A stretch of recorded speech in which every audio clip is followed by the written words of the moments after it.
There is nothing, do you hear me, nothing more important to me than the success of this experiment. It's what I worked for all my life.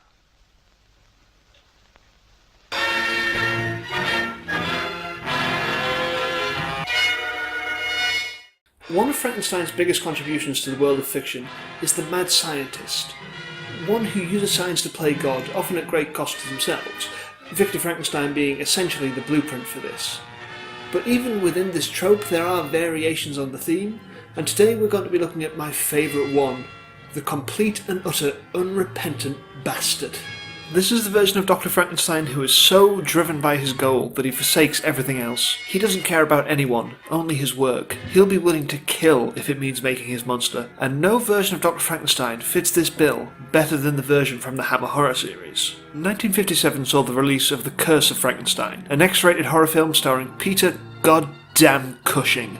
As with the Universal film, it's a decidedly loose adaptation of the source material. Here we see Baron Victor Frankenstein being visited by a priest in prison. He tells the priest the story of his life and how he, along with his friend Paul Kremper, found a way to bring life to death. Victor sets about creating the perfect specimen of humanity, and in doing so pushes himself further and further away from those around him. Also, the creature escapes, killer rampage, etc.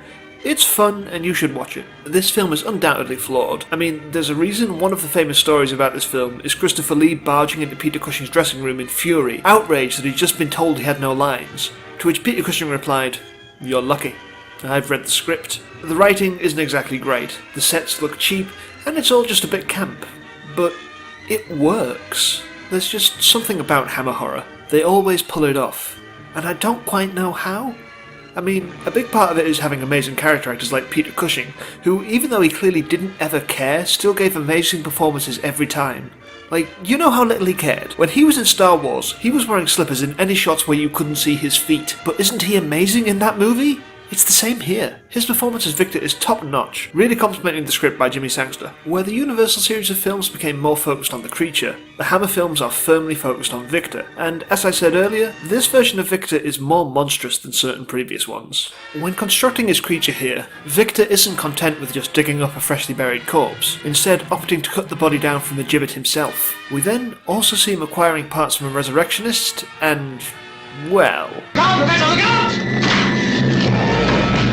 Henry Frankenstein from the Universal films is shocked at the idea that someone would commit murder for the creation of his creature. But Victor Frankenstein from Hammer Horror?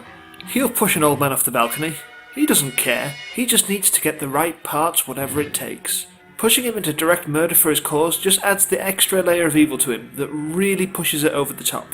Beyond that, there's the way he treats everyone around him. There's his friend and former tutor Paul, who tries to warn him off this course of action. He ignores him, and the two are at each other's throats constantly. Then there's Elizabeth, his cousin and fiancée. He lies to her, keeps her in the dark about the evils going on in his home, and cheats on her with a maid Justine. And when Justine reveals that she's pregnant, this is his response.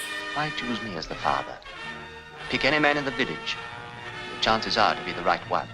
Ice cold. But when it comes to the creature, he is proud, putting him starkly in contrast with his counterpart from the book and the Universal films. To be clear, I wouldn't say that he likes his creation, but more that he is proud that he created it. No room for sentiment over this ugly, broken thing played masterfully by Christopher Lee. Only enjoyment of his own power. That pride in what he has done naturally leads to a lot of deaths, about which he doesn't show remorse. Then at the end, you get to see this turn back on him. As he sits in the cell, on the hook for the murders as the creature has been destroyed, the only man who can prove his perceived innocence is Kremper. But he isn't about to let Victor get away with it, and so he turns that cruelty onto him, and Victor is to meet a grim fate. This more outright villainous version of Victor Frankenstein would prove rather popular, spawning several sequels from Hammer and informing the way that many future adaptations of the story would portray him, but no one ever did it quite so well as the original. And next time, well, we're going to be thinking a little bigger. Paul, we've done it! Paul, we've done it! Thank you for watching part 3 of Frankenstein Month. Be sure to let me know what you thought of it in a comment below, and click on one of the things around here. They do good things. I wish I could think of something clever and interesting to say about Hammer Horror in this few seconds right now, but I am stumped.